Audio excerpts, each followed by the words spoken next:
today. War is hell, especially if you're playing the new Call of Duty. This is CheckPoint.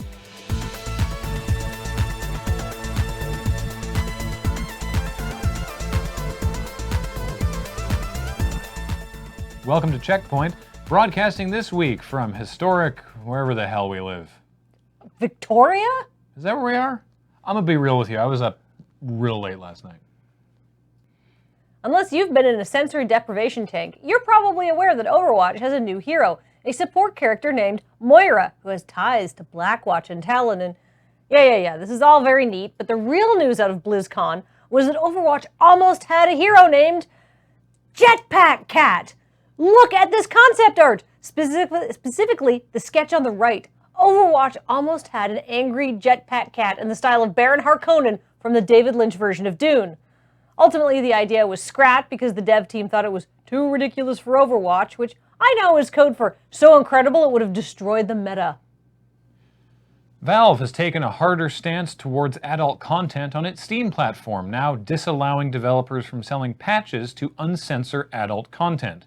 Even though Steam has always used age gating to restrict access to adult-oriented game to older players, or anyone who can find 1985 on a drop-down menu, this is a further step that will force purveyors of anime titty to distribute their official nudie patches outside the Steam environment.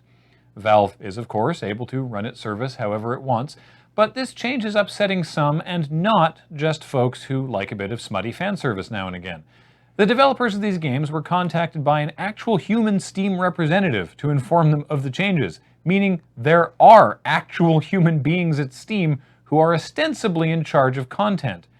And yet, games full of hate speech, propaganda, and violence explicitly targeted at marginalized groups don't have steps taken against them, unless Jim Sterling makes a video about it, which appears to be the only way Steam finds out about unacceptable games on its platform.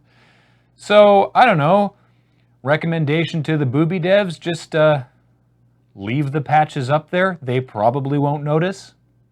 Mario 64 modder Emmanuar is at it again, and he's created a portal mod for Super Mario 64. Yes, that portal, the one with the orange and blue holes that you jump in.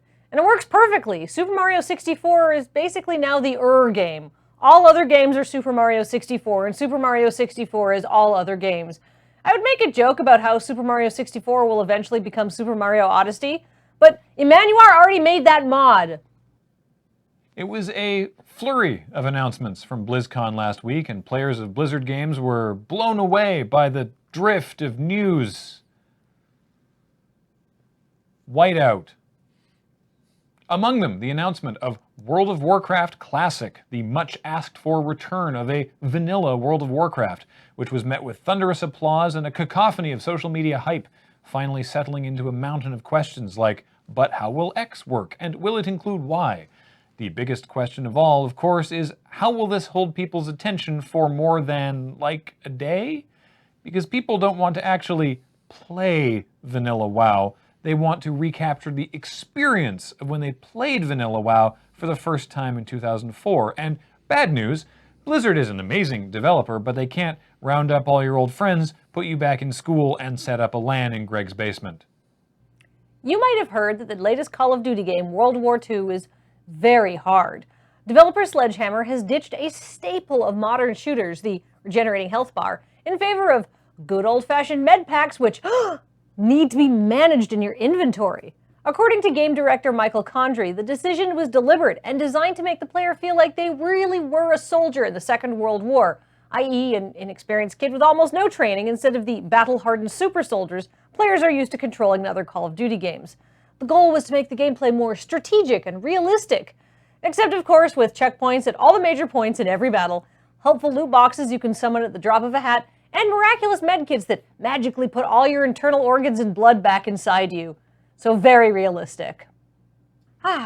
Well, that is going to be the last checkpoint in this studio for the next couple of weeks while we're getting set up for Desert Bus.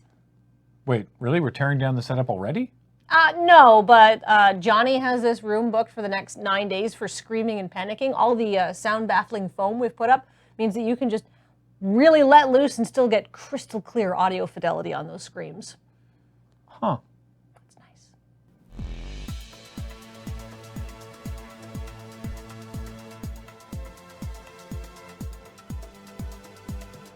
Coming up, the new World of Warcraft expansion is titled Battle for Azeroth. Hang on, what the hell have we been doing for the last 13 years?